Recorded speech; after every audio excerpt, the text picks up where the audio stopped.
Welcome to Big Blend Radio, where we celebrate variety and how it adds spice to quality of life. Welcome, everybody. Today is our second Big Blend Radio Women Making History podcast panel discussion. Now, the Women Making History podcast celebrates women of the past, women of the present, women of the future. We cover everything from health and parenting to travel to food to women who were entrepreneurs of the past and again, the present and coming up in the future. So we cover a little bit of everything. And some of our shows, because it airs every day, are some of our archives from the Vault Big Blend Radio episodes that we feel are evergreen and there's always something to learn from. And then also we do these panels every fourth Wednesday. They air at 12 p.m. Pacific time, 3 p.m. Eastern time. So today we're talking about traveling women. We're talking with women who travel, and we're going to talk about travel advice, destinations, all kinds of good stuff in the world of travel, especially when it's summer and it is that season. So we're going to get started. I'm going to do the introductions, and then we're going to get knee deep in some fun questions.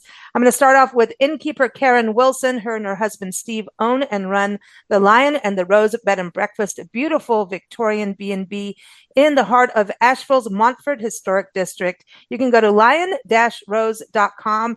And Karen and Steve have a podcast with us called Adventures in Asheville that we do every first Tuesday of the month. So welcome back, Karen. How are you?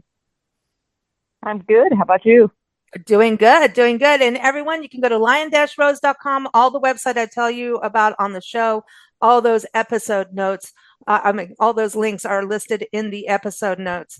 So speaking of inns, we're going to go over to Arkansas. We're going to take a little road trip, right? We're going to go from Asheville over to Hot Springs region in a town called Bismarck. It's a small little town, but it's a beautiful area out in the countryside, just a few minutes outside of Hot Springs and right next to lakes.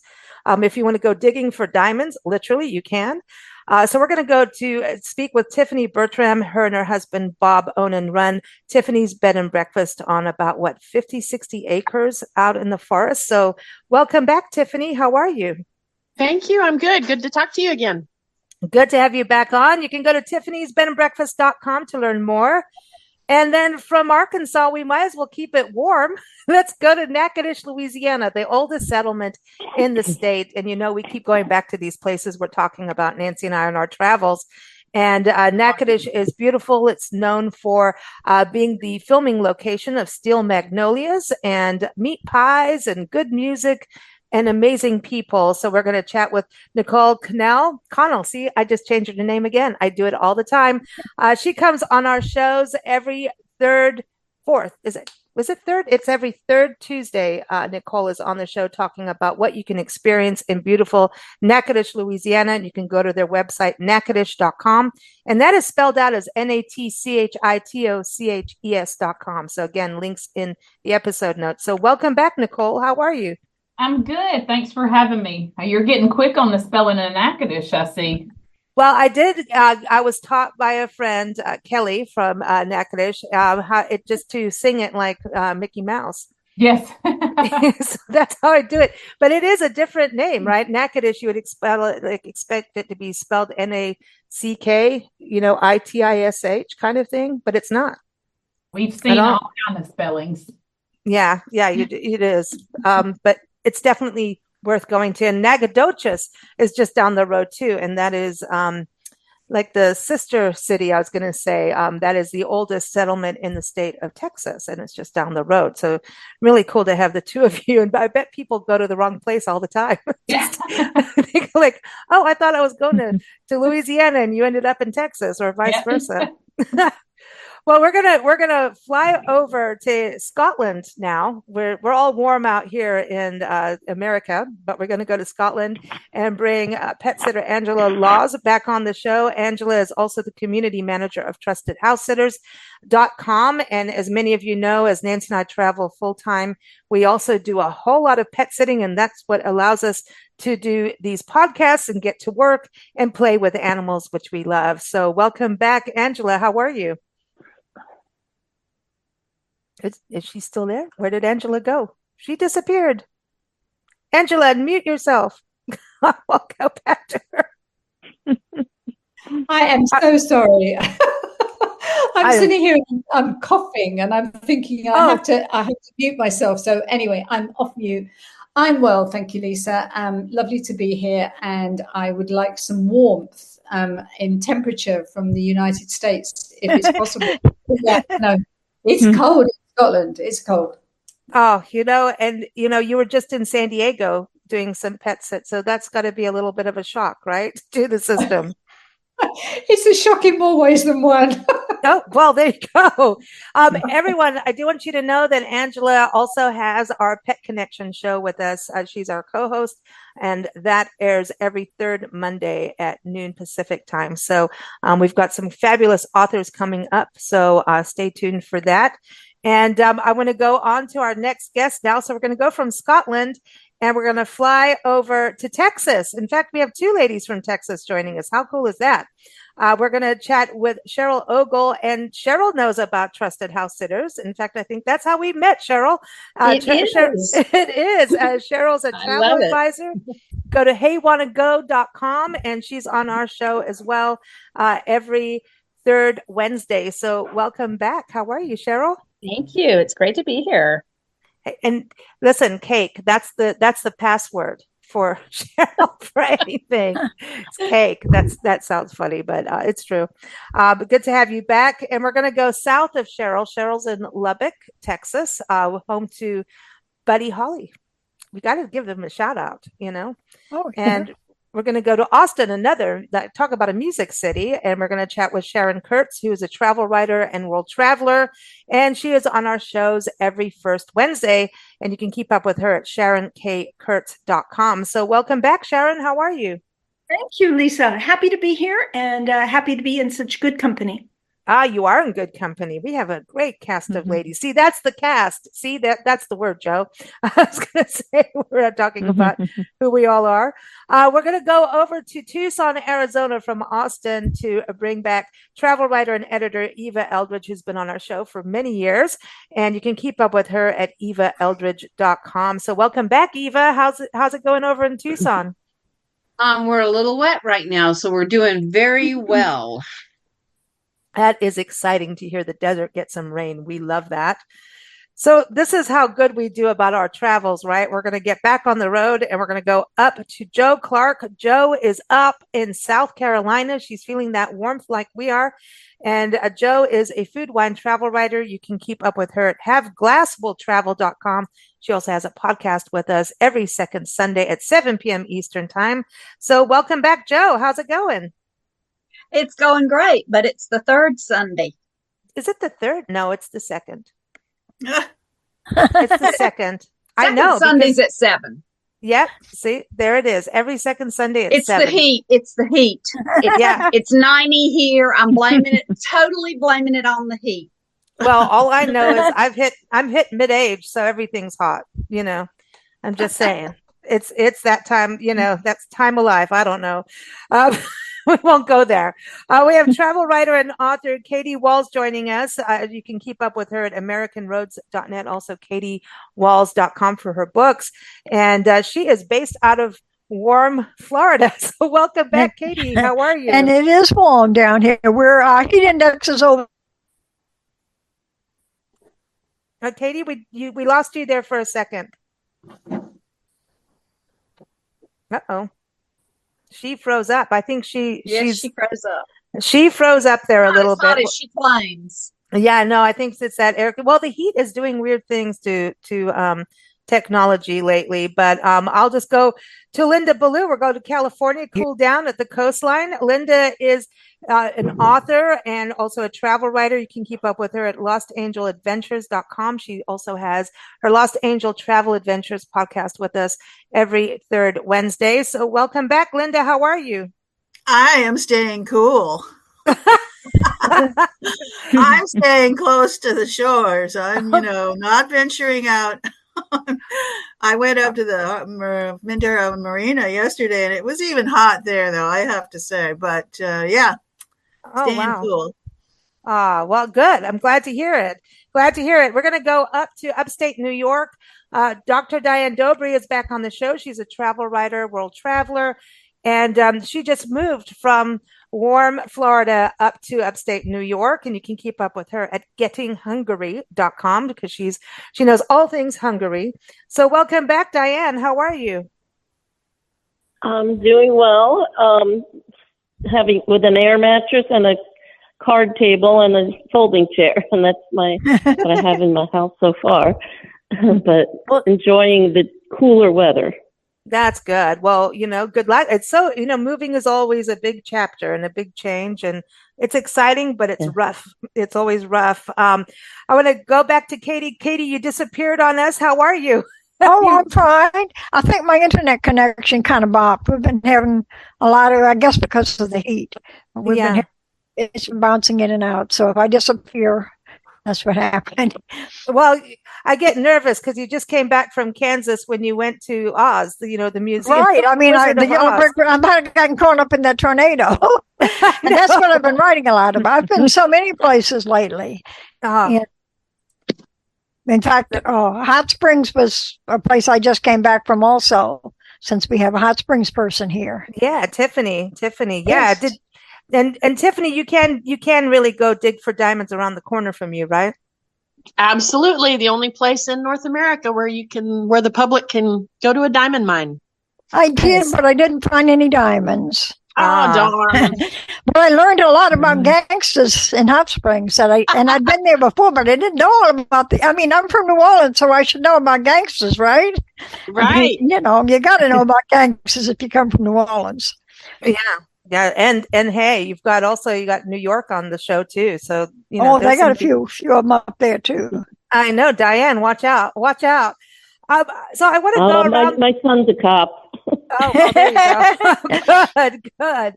I want to go around the room and ask each of you your very first travel memory when you're a kid, or whatever it was, the first travel memory you have of knowing that travel is going to be part of your life.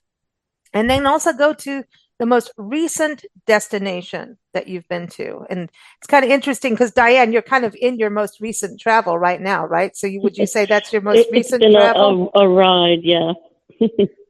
And you did part on Amtrak, didn't you? Yeah, I did the auto train from Sanford to Lorton, Virginia, that was my fourth time doing it. And this time I got a room. I usually sit in coach and try to sleep there. The room was great because they brought me my dinner, and it was private. It turned 2 seats into a bed. I loved it.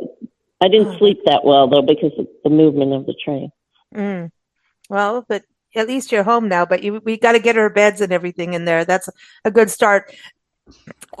Diane, tell us a little bit about the very first time you traveled that you remember of, that you knew this was something you enjoyed. Other than family trips to a beach house, the first time I really traveled on my own I was 14, and I flew from New York to Texas. My aunt had moved there, and I went to stay with her for the summer in Houston.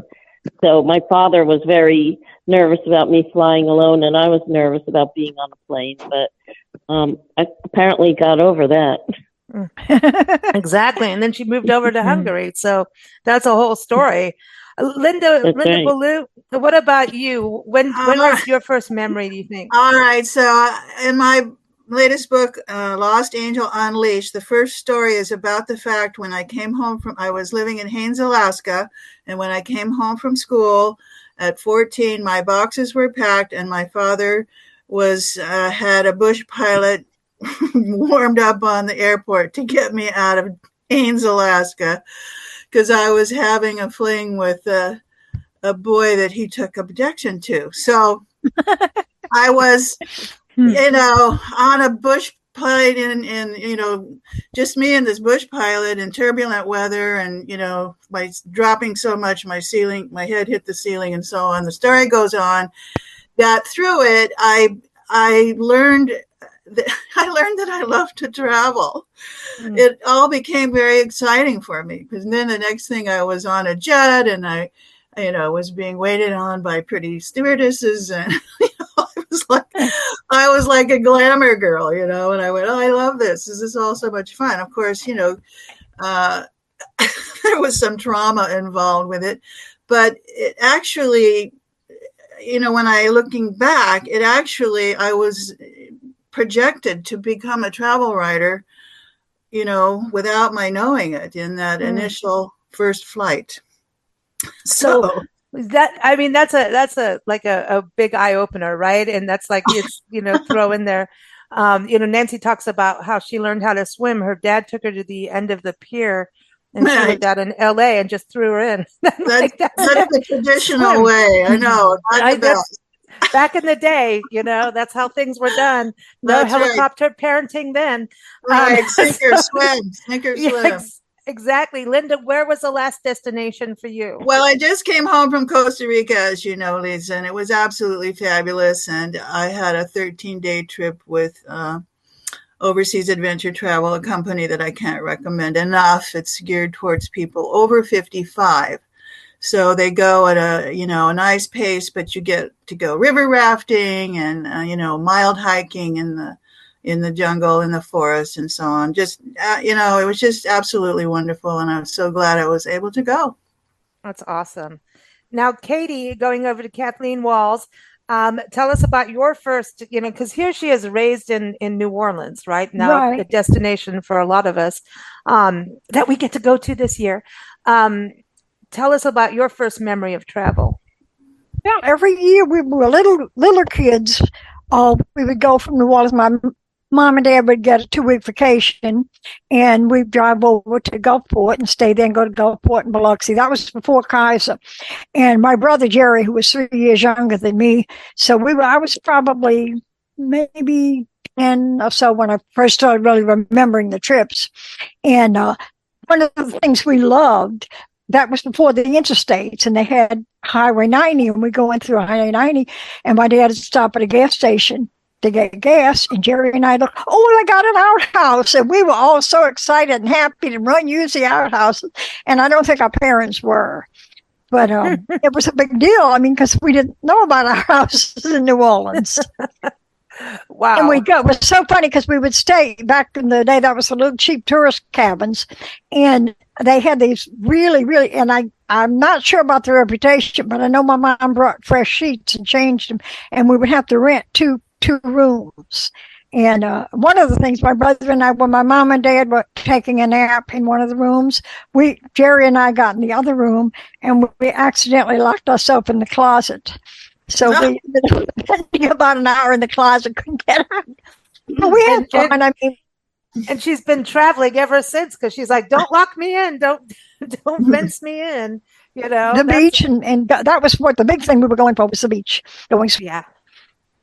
And then as a travel writer, one of my first experiences, I was so green. I knew nothing about what you really did as a travel writer. And I had just started writing for a couple RV magazines, Trailer Life and motor coaching. And I stopped in Macon, Georgia. And up until then, I'd always thought Macon was just a place you pass through when you're going from Florida to Georgia. And I found out Macon had all sorts of stuff. I stopped in, and Sykes, a lot of us know Ruth. She was the CBB person there. And I asked her some questions, and she had me sign the register. And about a week later, an invitation to go on the bus trip. And I'm thinking, gee, this is some pretty expensive looking hotels. I don't know if I can afford it. So I called her and I asked her, what's it going to cost me? And she said, nothing, everything's covered. So I was a press trip junkie from then on. There it is, but there's a lot of work that goes with it. And that's something important for the audience to know about travel writers. Yes, our rooms and things like that are handled. However, there's so much follow-up, and even on the visit, you're whirled and twirled around. I know Nicole can talk about this on the show too. It's once you get back, and even there now, because we're in the world of social media, you're posting all the time. It is, and I don't think any of us come out of it. You don't come out with just one story either. Right. I just came back from Kansas, and I have tons of, and everything is so different because it's such a unique place. So I've got all sorts of mixed up stories going right now. That's awesome. Now, Joe Clark, I got to go over to you. What's your first memory of travel? Going to a winery. No, I'm kidding. They didn't have wineries back then. You're right. I grew up in the foothills of the Blue Ridge Mountains in Virginia, and my mama was a beach babe. She loved the beach. So every summer when Daddy got vacation, we went to the beach. And I can remember being 4, and we went to the beach, to Myrtle Beach, and went along with his mama's brother and his family, which gave me my 5-year older cousin Bruce to play with at the beach. And I can actually remember that trip because at the motel, there was a brick border around a flower bed, 1 brick high. And Mama said I could only walk around that brick on top, walk on the brick if Bruce held my hand so I wouldn't fall. I remember that. I can remember being on the beach with Bruce. But my first big trip as an adult, I was taking a class as an adult degree program student at Mary Baldwin College. And it was on Russian history and culture, and we went to Russia. We were there about 3.5 weeks. And this was right at the end or the beginning of Perestroika in 1989. Wow. So that was my first big trip. That's eye-opening. Was covering Russia. So what was your last destination? Well, recently I have been exploring Myrtle Beach. I've been kind of homebound with eye surgeries and doctor's appointments and trying to get back on the road. But I've been exploring Myrtle Beach for a couple of different articles and podcasts. And we are so much more than just the beach. Don't get me wrong, it's magnificent and I'm on it every day. But just this week, I've been to a car museum, a local new musical variety show that's just open, a local ghost tour. I walk 3 miles on the sand on the beach every day. I've been to a free concert under the stars on the Rectory lawn down in Pawleys Island. And I have seen and eaten a lot of seafood. And I've done yoga on the beach. So that's just this week. That's awesome. That's awesome. I'm going to go over to Eva Eldridge. And I was going to say, Eva knows Trusted House Sitters too. Eva, tell us a little bit about your first travel experience. Because everyone on this show has been outside of the country for sure. I don't know about Nicole. Have you? I don't know about that part with you. Have you? I have. Yeah. Okay. We're going to get to that. And Tiffany, what about you? We'll have to get to this. Oh, yes. I've been several places overseas. Okay. We're going to get to that. Okay. So going back to you, Eva, tell us about your first travel memory. Well, I had stuff when I was a kid, but the first time I was out on my own, my parents put me on a bus to Athens, Ohio. So that was from Colorado to Athens, Ohio. And that was quite an adventure, especially for me because I was 18 and very naive. So that's the first one. But I got to see a lot of stuff. It was kind of amazing. And then my most recent one was Puerto Penasco, Mexico, which was the most gorgeous beach. It's my favorite beach in the world, at least so far. And it was lovely. The beach. I remember she came on a show talking about and out there, and it's beautiful. But now you're traveling around. You've got what do I call your? It's not an RV. What is it? An RPod. It's a travel trailer. I was trying to tell someone who does vintage trailers about it, and they're pretty. You know what? It's a whole other world with these trailers because it's like doing a whole new home. In a way, right? It's like a tiny home on the road. It's very tiny. Ours is only 17 foot long, so inside is very tight, but we have absolutely everything inside. And it fits in a lot of places those great big huge ones don't. So we kind of like that. That's cool. And we're getting ready to go out in it again in July. And we'll be there. And you'll be here. That's right. That's right, everyone. Yeah. Sharon, let's go over to you. Tell us about your first travel moment for you. Well, my first travel adventure inspired my wanderlust. I was in the summer of 1981. I went to Europe with my mother and my sister. We went to Germany and France. And I remember in Paris, we were on the Rue de Bac, which back then was just a tiny little street in an attic hotel room with no air conditioning. That was something. And I remember going to a restaurant in Paris and going to the bathroom, and it was just a ceramic hole in the ground with two like handholds. Wow. Two ceramic holes. Yeah. After that trip, there was no holding me back. That's so funny. That's when it turns you on. That's great. I love this. I love this. And because then you also owned a travel company for a while too. I mean, you had different businesses and then did a travel company for a bit. I led tours for women for another travel company, and that got me all over the world. And now I just travel and write. Yeah. And podcast. Podcast. Yeah. And where was the last destination you were? I mean, you just came back from Peru. I have to mention that because that was pretty epic.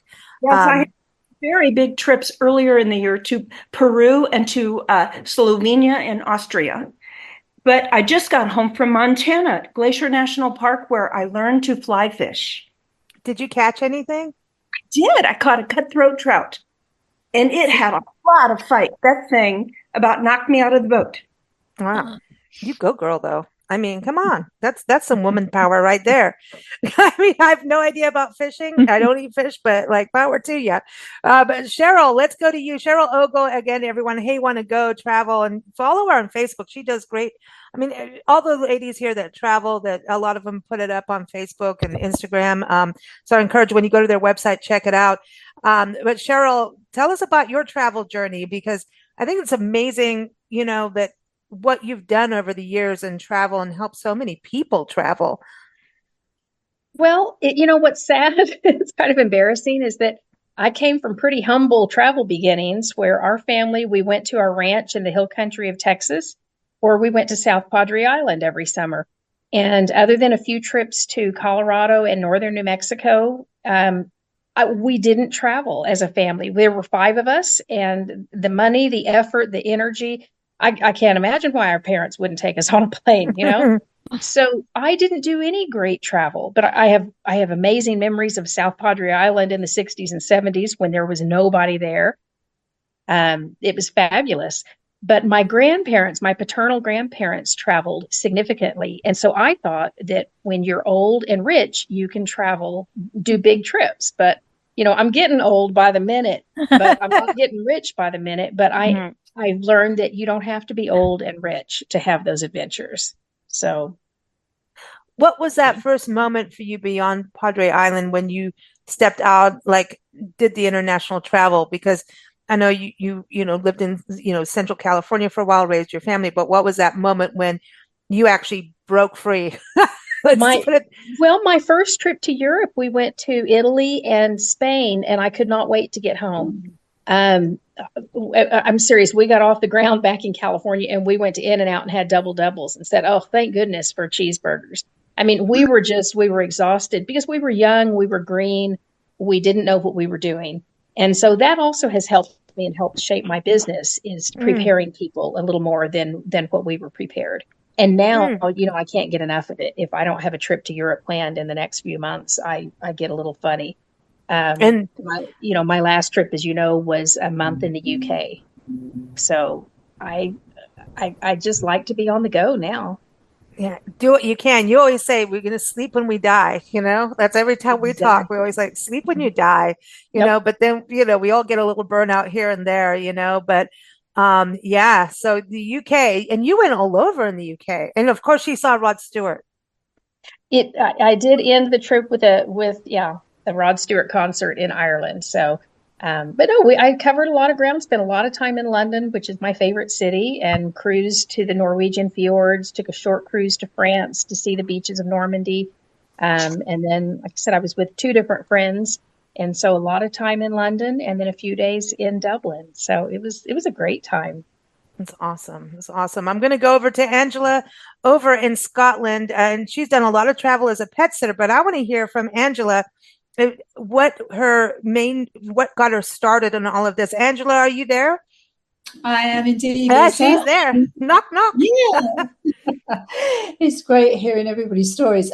Okay, so as a child, there was, family trips and one thing and another, and in the UK, not many people had cars, so we used to catch the bus and go to the seaside. It wasn't called the beach; we'd go to the seaside. My first trip as an adult, quote unquote, was in my early 20s. And that was a charter and a package deal to Ibiza in Spain. That's where everybody started to go on a prop. And I know it was my first time of flying. And when the engine started, there was flames coming out the back. And I thought, that's it. I'm going to die. I'm not going anywhere. This is not going to get off the ground. But the one trip on my own, which actually changed my life, was an invitation to go to Alberta, Canada, in the early 70s for vacation. And I'd been in that country for 24 hours and I knew that that's where I wanted to live. And 4 months later, I landed in Canada as a landed immigrant, and I am a Canadian as well now. So that's what started my travel. Absolutely. Wow. You know what? This is interesting too, because when you think about the amount of travel you've done, and you've done a lot of travel before Trusted House Sitters, right? In pet sitting. Mm-hmm. Would you say this is a great way for women to travel? Because I think it is. It's like feels safer a lot of times. Yeah. And it's not just the safety benefit. It's the fact that you prep so much, and if you're somebody who doesn't want to be alone but want to have people around you, then pet sitting, you're going somewhere and there's people going to be there when you get there, or they may not, and you leave, but you've got pets with you. So you may be on your own, but you're never alone. And my latest trip was actually to the States, and I spent 2.5 months over there working. And I was in San Diego, California, Los Angeles, and actually up in Seattle as well. And then I went to New York. So yeah, I mean, just a lot, but pet sitting really is, and no hotel rooms, no, nothing impersonal like that. You're actually in your own home, away from home, and that's what I like. And it came home to me when I was in New York, and I spent 3 days in New York. I was at an event there, and I got a hotel room, and it was the size of a cupboard. It was a clean cupboard, but it was the size of a cupboard. And after having homes to go to and stay in, that was a bit of a wake-up call. But yeah. Well, you see, this is where we like bed and breakfast. You see, because it's kind of that same thing. You've got innkeepers there that often become friends. They know everything. And it is like being in a home. So it's kind of like the best of all worlds. And people who pet sit do get hotels, and we do definitely give into the tourism economy. Trust me. That's where all our money goes. It's right to tourism, which is great because tourism feeds a community. Tourism helps small business. Tourism helps schools. It funds so much. All those tax dollars that go in, and most importantly, as I was saying, is a small business. And tourism starts in the home where you are before you travel. I can guarantee you, before Sharon went to Machu Picchu, she probably, or let's put Montana, she probably bought some different shoes or some gear to go fly fishing before she flew off. So you put money back into your own community before you travel, and then you drop it there. And on the way, you keep spilling it everywhere. So it's a good thing to do with your money. I'm just saying, it's a good thing. So that's a good thing. So your last place was California, New York. I mean, you did good. I want to go to Nicole Connell, just to do that right, over in Natchitoches, Louisiana. So Nicole, tell us about your first travel memory being out of Natchitoches. What was your first main travel for you? Because you're in the industry itself. Yeah. So when I was younger, my dad worked for the Ford company, and he was one of their pilots. So anytime I traveled as a child, I flew. So my first economy flight was pretty much a culture shock. So anywhere we went, it was very strange to me to not just throw my bags in the plane and have my dad fly me around. So those are my first memories. I didn't realize what a luxury it was to have my dad flying me around in a private plane. Wow. that is pretty darn cool, man. Yeah. That is pretty cool. So then what, as an adult, how did it go from there? Well, I adjusted to economy flights. I would still prefer my dad's private plane, but economy works for me too. Anytime I get to go anywhere, I do a lot of traveling, watching LSU sports play around the United States. Definitely get to do a lot of traveling with work, which I absolutely love as well. And my dad has retired to Orange Beach, so I get to spend quite a bit of time at the beach too. So always traveling, but always having a great time, either with coworkers or family. Where was your last destination? So we recently had a class that was held in Houma, Louisiana. And so we went down to Cocodrie. We were at the end of the earth. You can't drive any further than Cocodrie, Louisiana. So we got to see how they are incorporating tourism into their shrimp facilities. They do tours instead of just packaging the shrimp and getting them to the local grocers. They actually do tours so people can come and see how the production works. We also visited a local distillery down in Houma, so it was great to see.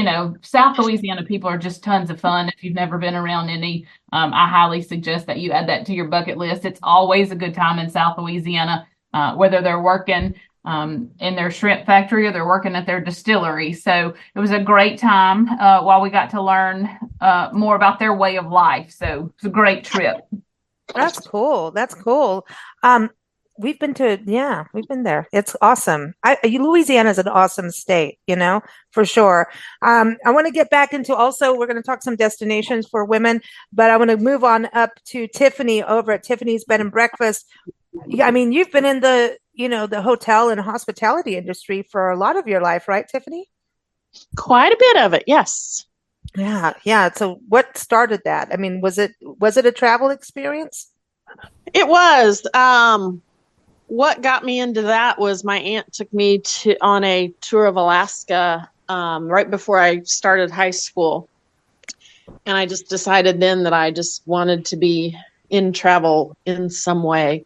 You were there to rescue Linda. That was a long time ago. Wow. So Alaska starts it all off, right? And now, I mean, you're running a bed and breakfast in a beautiful part of the country, in the beautiful part of the state.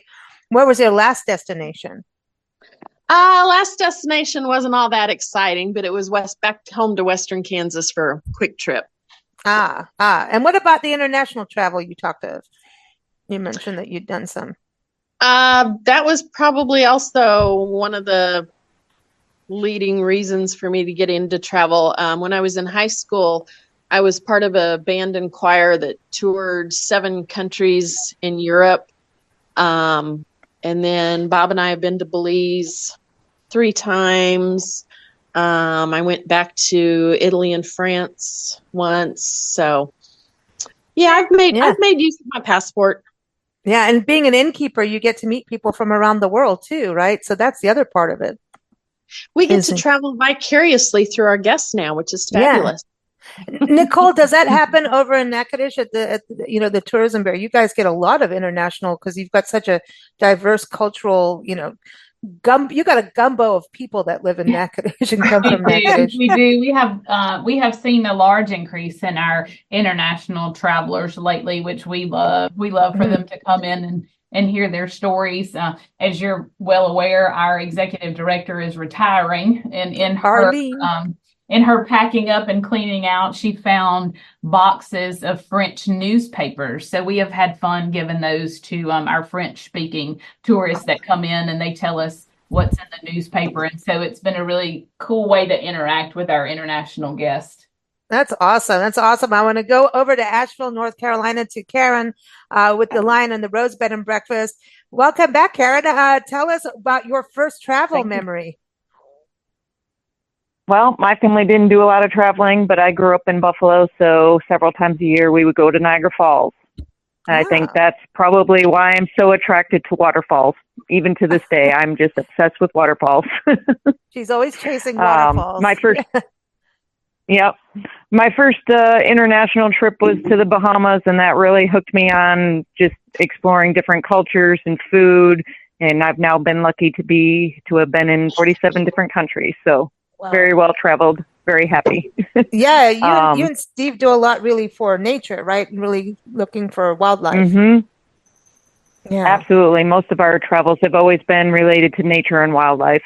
That's our passion right there. Travel and animals. Yeah. What was your last big trip or last trip? The last big trip was Indianapolis for the Indy 500 for our bucket list to meet up with Steve's family up there. So it was fun. Cool.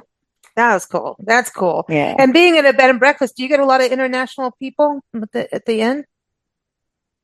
We do, not as many as you do expect, honestly, but it's always fun, same thing, to meet people from all over and, discover how small the world really is, all our connections, and it's just fun, exploring different people from this side of it. Tiffany would understand. It's a little different being on this side of it. We have to kind of live through them, but, it's still fun to hear all their stories and share our stories and just find those connections. Now, if you could go on a road trip with one woman, past or present, who would it be? And where are you going to go? It would be my mom, and I would take her to Africa because she's part of the reason I love animals and appreciate nature and wildlife, and she's never been there. And I know if I could get her on a plane to go, it would be unbelievable. And speaking of moms now, what about Asheville and the Inn? I know you get a lot of solo travel women coming in, and women travelers that stay there, and then you see mom and daughter. We saw a lot of mom and daughters over at your inn. So what's it like for women travelers going to Asheville, of what they can experience? We have a little bit of everything between the arts and wellness and food, different kinds of things to pamper yourself, different spas, yoga, hiking, just connecting with nature, and then enjoying the modern amenities of life, of course, nice restaurants and breweries. So a little bit of everything for everyone, shopping. Very cool. Very cool. I want to go to Tiffany on that. What about over at your inn? What about women? Do you get women that want to just come out and hang out in nature? Because you definitely have a beautiful area for folks to just hang out in nature, but then do the city stuff, which Hot Springs just doesn't feel like a city to me. Neither does Asheville. Asheville's just like a big mountain town, but it does have a downtown. What are some of the offerings for women travelers? Well, with the hot springs, of course, we have the bathhouses where you can get massages, soak in thermal pools. So the ultimate in relaxation, lots of hiking. We have a beautiful botanical gardens called Garvin Woodland Gardens, which is gorgeous. You can spend a whole day there it's on a peninsula on the lake. So lakes are another attraction. Outside of the bathhouses, Hot Springs has tons and tons of spas. So lots of just relaxation and nature. And then, of course, you can always just sit on our front porch and watch the birds and anything else that might venture up into our yard. That's awesome. It is awesome. We have to go to the garden still. Nicole, what about in Natchitoches? Because, Steel Magnolias has got to attract a lot of women to the city. I don't want to say it's a city either. It's not a city. Natchitoches is not a city. We're a town, little town. I will have to echo the sentiments about Garvin Gardens. It is absolutely gorgeous. It's one of my favorite places in the world to be, just to check out. Cool. So yeah, if you haven't been, it's gorgeous. One of my favorite places to spend time. But here we have Steel Magnolias, of course, is one of our big draws for what we call girlfriend getaways, mom-daughter trips, girl groups, and they love to come to see the locations that Steel Magnolias was filmed at. We have a walking tour, self-guided walking tour that will take you through all the spots of interest where different scenes were filmed. The American Cemetery, which I know is one of your favorites, is on that walking tour. And you learn a lot about the cemetery while you're there too. But we've seen a lot of girlfriend getaways revolving around our live music, which we have at all of our festivals too. So lots of fun. We also have our Beau Jardin, our water garden that's going to be reopening soon after some restoration projects to our rock house, which is right next to the water gardens, which is a sought after spot for outdoor weddings. So that gets the ladies, the brides here as well. It's Beau Jardin, by the way. I'm just telling you, Nicole. Just kidding. Can't ever pronounce it. So no, but it's beautiful. I think and there's so many just charming restaurants and everything and shopping too. It's such a great place to go. I want to go to Cheryl here what about mother-daughters, girlfriend getaways, women solo travel? What do you recommend as a travel advisor for women? I think start where you're comfortable. And, I love the British Isles. I love the UK. Some of that is because you don't have the language barrier. And so that can really simplify, especially if it's your first trip abroad. You can easily get directions. You can easily read signs. And so when it's not intimidating, because that's where we went wrong on our first trip, is we were stupid. We were clueless. We just didn't know anything. And I think going to the UK simplifies it so much because you do get a taste of another culture. And yet it's all in English. And so that's half of the issue right there. That's a good point. It's a really good point. I want to go over to Joe Clark. Any destinations or experiences in your travels that one thing that you can say, hey, this is going to be great for women to do? Anything you want to do. I swear, everywhere you go, people speak English or adapt enough, and you've got apps on your phone where you can say what you're trying to say, and it will translate it into another language. If it's a first time and you're just trying your wings, so to speak, come to the beach. Come to Myrtle Beach and Georgetown and Charleston. You've got beaches and history and golfing and 2,000 restaurants. If you love the mountains, go drive down the Blue Ridge Parkway. There's 10 wineries along that mountain and lots of bed and breakfasts where you're going to meet other travelers. Lots of them are alone too. And don't be afraid to speak to people. In the South, we'll talk to anybody about anything. You never meet a stranger here. If you say hello to us, it'll be 30 minutes later and you forgot why you went in the grocery store. Or they'll turn around and go, well, aren't you just special? And that's what I have to be worried. That's what I worry about. What about you, Diane? Any experiences that you recommend for women or destinations? Well, I've always done solo traveling alone, abroad, but every year, when I was, my kids were still in high school and college, my best friend from high school and I did a girls only weekend in Sag Harbor. We went to a bed and breakfast there, and we found the least expensive or free things to do in the Hamptons on Long Island. And we would do walking tours and nature tours. And there was always some kind of a designer show house. And we would pick one day to do, a really good restaurant.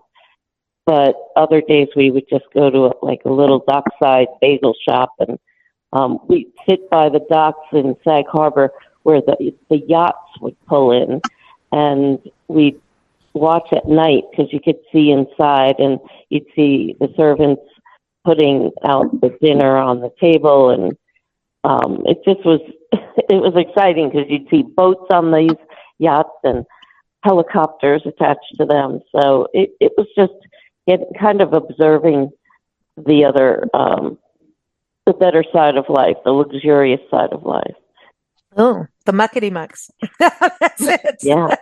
What about you, Linda? Any advice for destinations or experiences for women travelers? Well, sure. I have a policy. I'm usually hosted by an outfitter, And then I have a week after that I pay for myself so that I can go back and really take a closer look at things that caught my attention. And I really want to recommend Overseas Adventure Travel again because they don't charge a solo supplement. And on the trip that I was on, there were 6 solo women. 2 were widowed, 2 were divorced, and 2 had left their mates at home.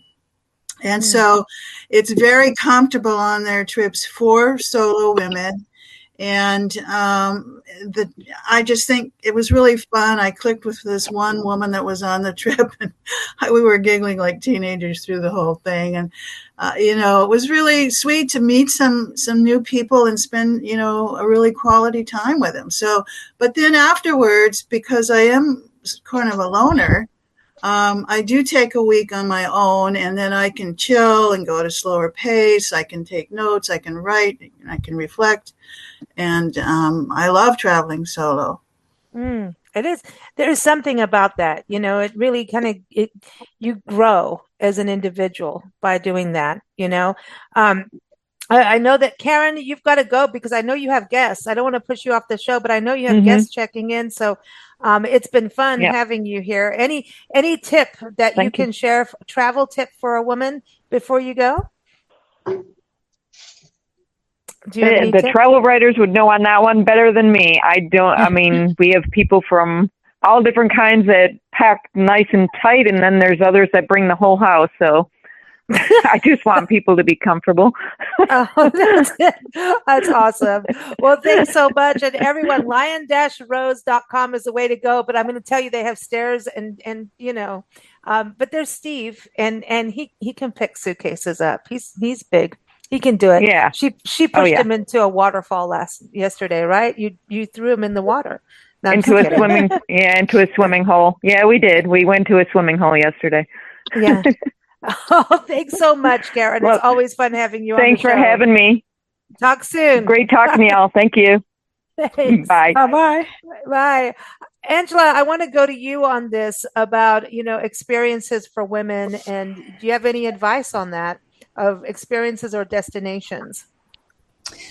I think there is so much for people, for women to explore online and find out. I think as far as I'm, just do your research and use your common sense and talk to people before you go. And as for destinations, it's really what you want. I mean, the world is your oyster, and some good advice on here about, sort of going somewhere where you don't have a language barrier, I mean, I've been traveling pet sitting for the last 14 years. And before that, as a traveler, hotels, etc. And I ran a B&B on Vancouver Island for 4 years. So, everybody has their dreams and their wishes and their wish list. And I just think it's one of those things, make a list and tick them off. And if you want to go there before whatever that great journey in the sky, then do it. I just think having been many, many places in the world and living 30 years as an expat, I just think it's the people and the places. And for me now, it's the pets. So that's my 3 Ps. Yeah, exactly. We travel for pets. It's like ridiculous. Like people are like, well, can you come? We're like, sure, we'll drive across the country. What's going on with us?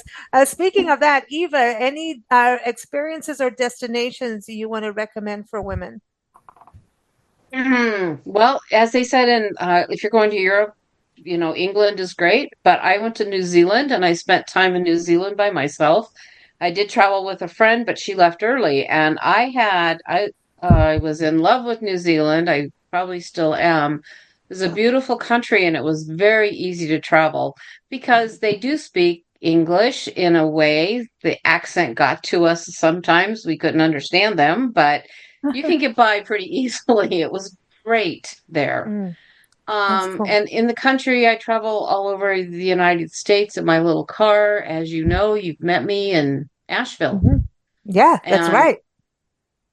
And it just depends. I love using not Airbnbs, but B&Bs if I'm going to stay a couple of days and I'm visiting, because I like meeting people at the B&Bs. That's a lot of fun for me.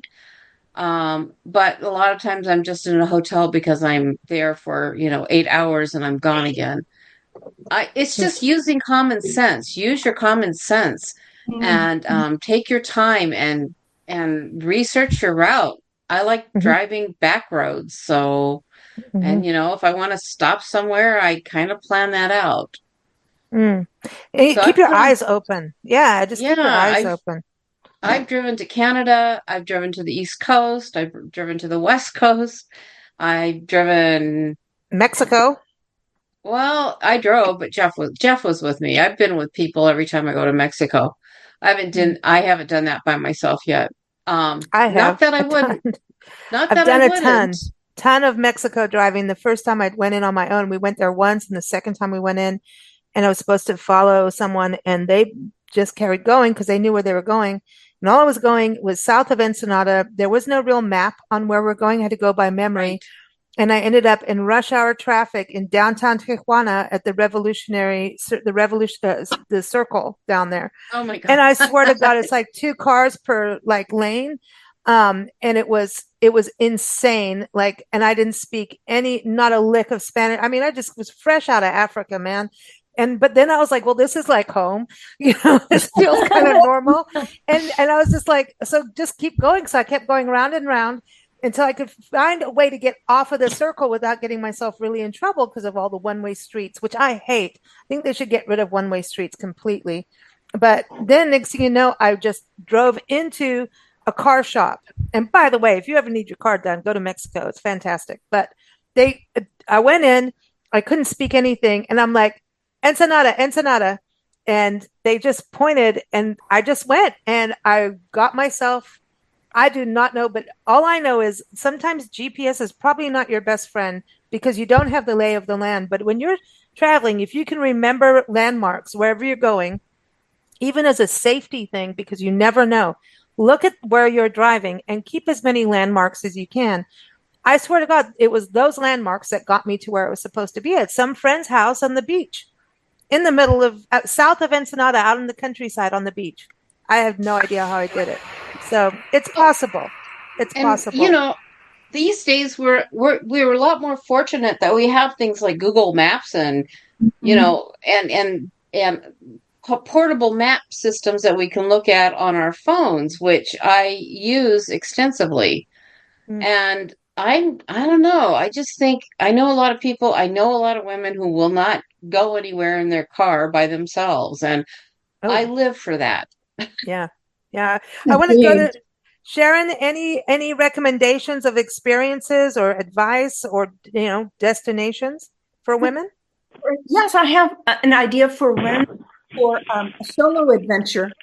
I think women should consider intrepid travel. I went with them to Peru to learn about their company in Peru, but they have these women expeditions where they're small groups, they're led by local leaders, all women, they feature real life experiences. And this year they have women's expeditions to Morocco, Turkey, Jordan, India, and Pakistan. Wow. So that's on my list to go with them on a women's expedition. Because as you know, I used to lead women's tours, and there is something special about getting all women together. You bond so quickly, and there's no hard lines about anything. You just laugh and have a good time. So that's what very cool. Yeah, and you can go to these, places that you think that are far off for you. They're doable. Wouldn't be safe on your own, but you're with experienced guides and locals and places where you never would see them otherwise. I want to go over to Katie, Kathleen Walls. Any recommendations for women on experiences or tips, or destinations? With Joe on that, pretty much everywhere.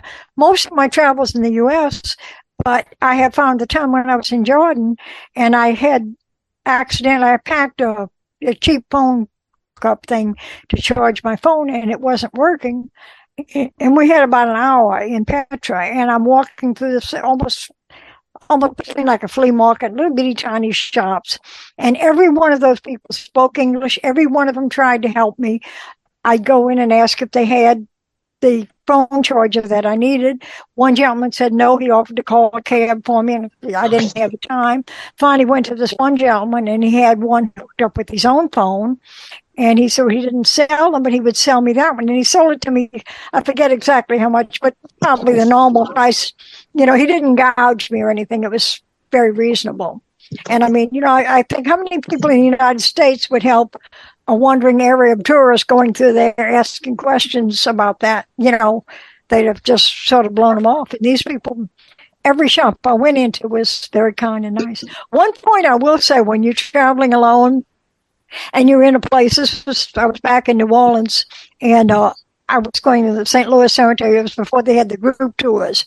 And it's between St. Louis Cemetery with the big high white walls, and right next to it's a Treme, which is not always the safest neighborhood in New Orleans. So to be safe, I left my purse and my good camera in the car and took just my phone to take pictures in the cemetery.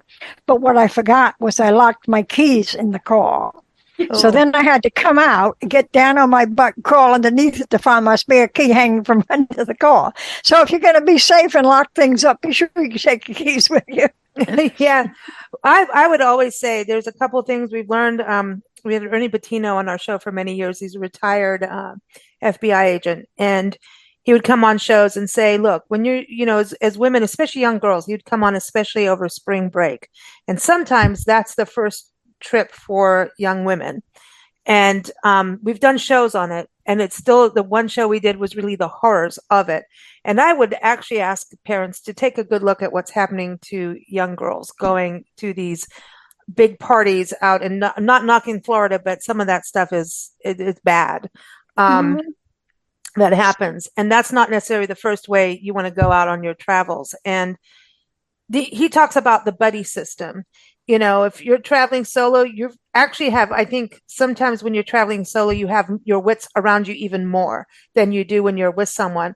And if you're giggling and hanging out with your friends, you need to still somehow keep aware and keep a buddy system, especially at night. And if you're through an area that you listen to your gut, always listen to your gut. And Nancy and I go through, we drive at night. We drive in places we shouldn't. I mean, Cheryl, how many times you know how we come showing up on your doorstep at times, and you're like, girls, this is not good. But we like it.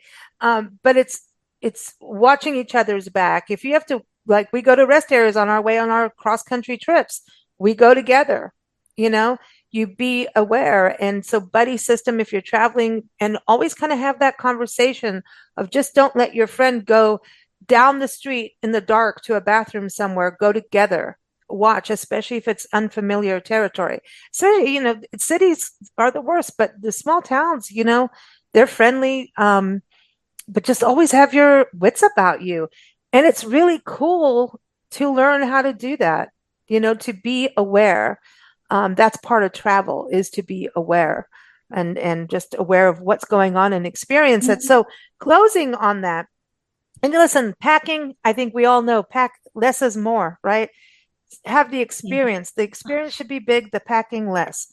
Really, you don't need to take your, walk-in closet on the airplane. They don't want it. And you will lose it if you do that. So don't do it. So just go as we talk about these kinds of things on the show all the time, so I don't really want to repeat too much of that. I do want to go to each one of you and find out what is on your bucket list or where your next destination is in closing on the show. And I hope all the ladies listening that you've enjoyed the show, and I want to thank everyone for joining us. But let's start with you, Diane. Where's the next destination that you want to go or are going?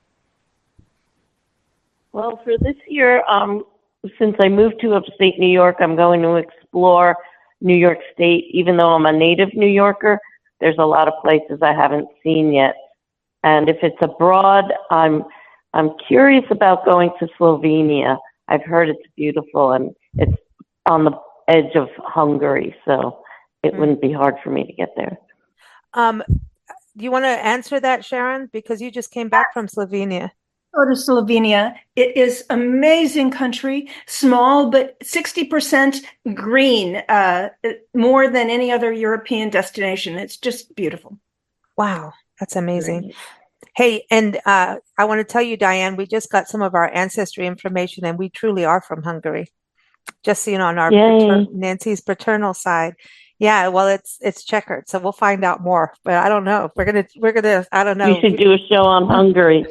We're gonna be. So we'll stay tuned on that. So everyone, keep up with Diane at gettinghungary.com. Going over to you, Linda. Where's next? What do you want to do? Well, what's my in your goal? my summer plan is to update my book, Lost Angel in Paradise, which, as you know, is my 32 favorite days on the coast of California. And I'm going to visit some that I haven't been to and some of my favorite spots like Santa Barbara and the Central Coast, all gorgeous. And I am happy to re-explore coast of California. Awesome. Everyone keep up with Linda at lostangeladventures.com. Going back to Katie over in warm Florida, and you can keep up with her at americanroads.net. Katie, where is next for you, or where do you want to go? Yeah, my next one's in 2 weeks, and I'm going to be going to Panama City, which is really not Awesome. very far, just a couple hour drive. But I haven't been there in a while, so it's going to be fun. Looking forward to it.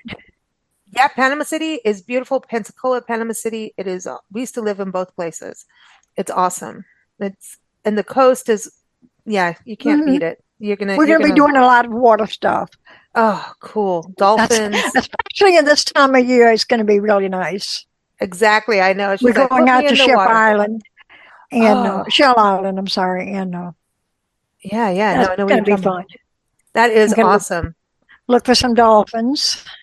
Oh, yes. You better post those dolphin pictures. We want to see them. I will if I find any. Awesome. Joe, where's next for you? Going to Virginia, but over the summer to visit friends and family and wineries. Headed to the Finger Lakes region of New York. I'm excited about that. I've never been in that area. Going up there in September. And is that part of the IFTWA for the International Food Wine Travel Writers Conference? Conference. Cool. So I'm looking forward to that.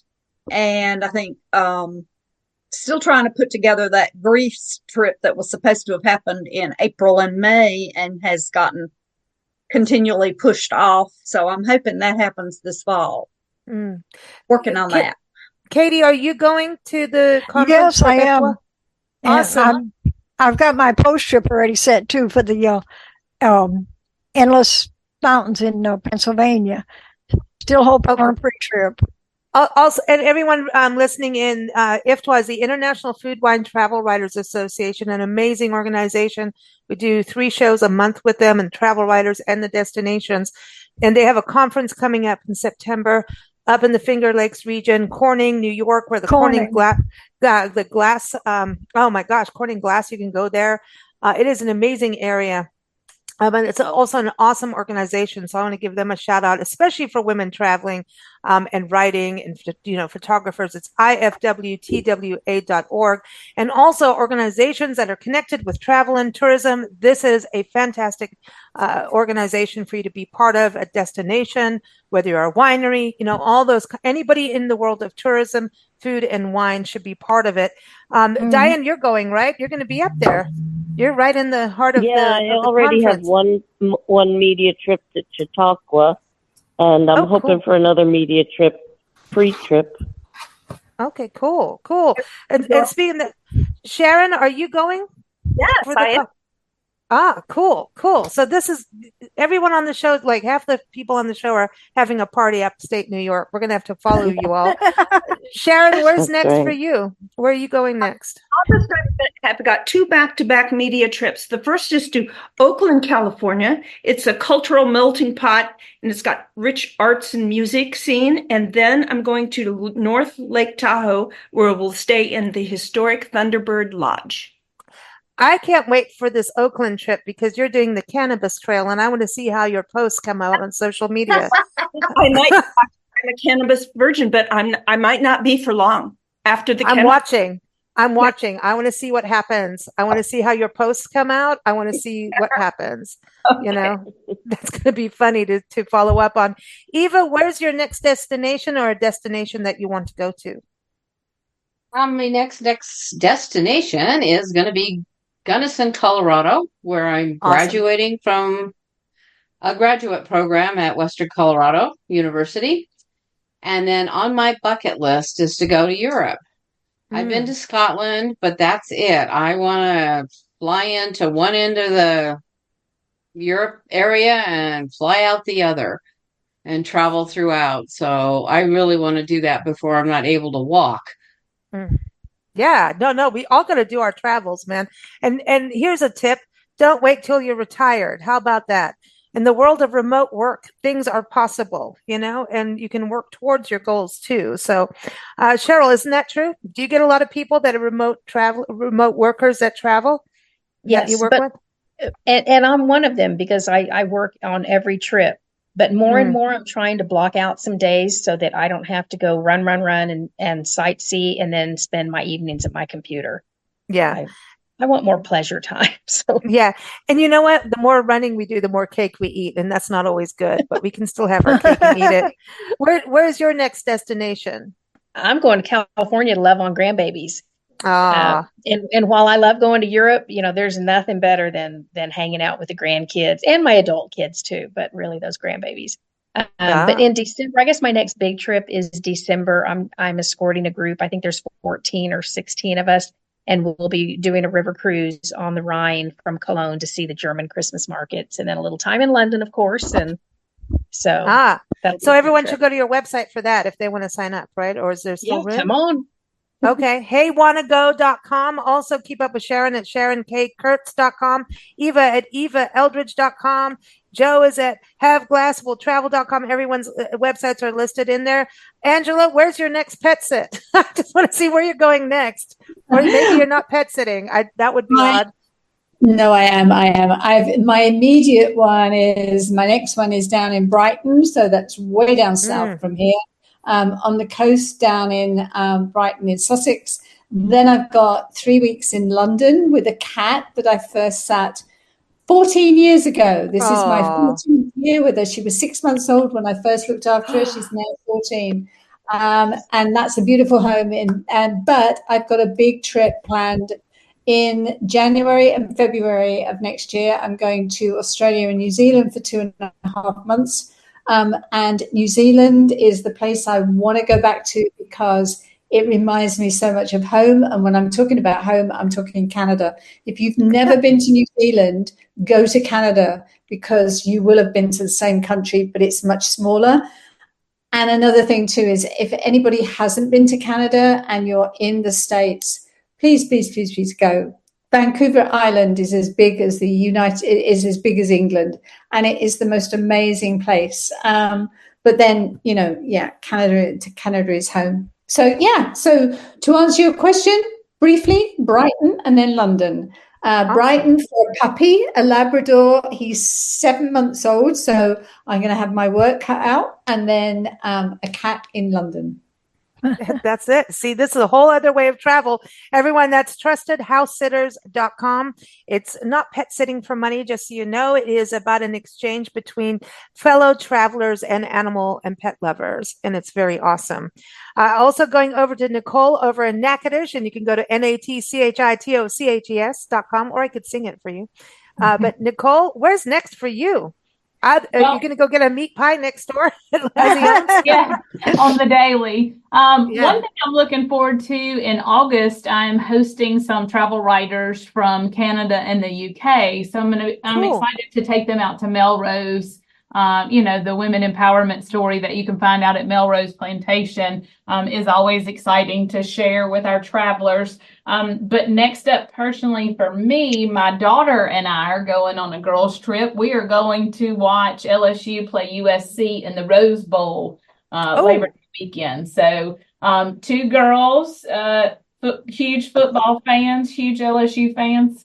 2 girls going on a girls' trip to a football game. So you don't hear about that every day. Are you going to US? Are you going to, Nancy and I went to USC playing against the Bruins, and we have no clue about football. What we do is we put classical music on the TV and watch because it's funny. That's our knowledge of anything to do with sports. Just put men with classical music and men with tights, and it's fun. But and drink wine. Yeah. But at USC it was beer, and we went there actually to see the USC marching band. Well, we don't. Unfortunately, we're not going to get to watch them play in the Rose Bowl because they're playing in Vegas. But it is USC, and they're playing out in Vegas. And I'm going to take my daughter, and we're going to have a great time. Good. And everyone, women's history in Natchitoches, Louisiana is incredible. We have when you go Cammie Henry, you've got Clementine Hunter, yes, and then you've got to go to Briarwood, where you can learn more about the lady who actually started Kisatchie National Forest, which is the only national forest in the state of Louisiana. So Carolyn Dorman. Yes. There's Cammie Henry is a famous writer as well. So much history there. So everyone, Natchitoches.com. And closing it up with Tiffany, take us away. Where's your next destination? I'm going to take Angela's advice, and I need to talk to Sharon about it. But we are going to Banff and Jasper, Canada, probably. Been on my bucket list since high school.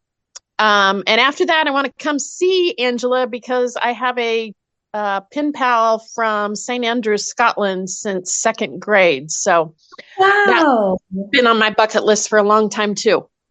Wow. So let me know when you're here, Tiffany. And we're not that far from St. Andrews, but let me know when you make it. And if you need any tips on Banff and Jasper, just email me. Awesome. I'd love it. I will. Thank you. See, I love it when women work together and anyone works together. This is it. Thank you all for joining us on the show today. Keep up with us at bigblendradio.com. And all the links for all the ladies that were on the show today, again, are in the episode notes. Thank you so much and happy, safe travels. Thank you, Lisa. Bye-bye. Safe travels. Bye-bye. Thank you for listening to Big Blend Radio. Keep up with our shows at bigblendradio.com.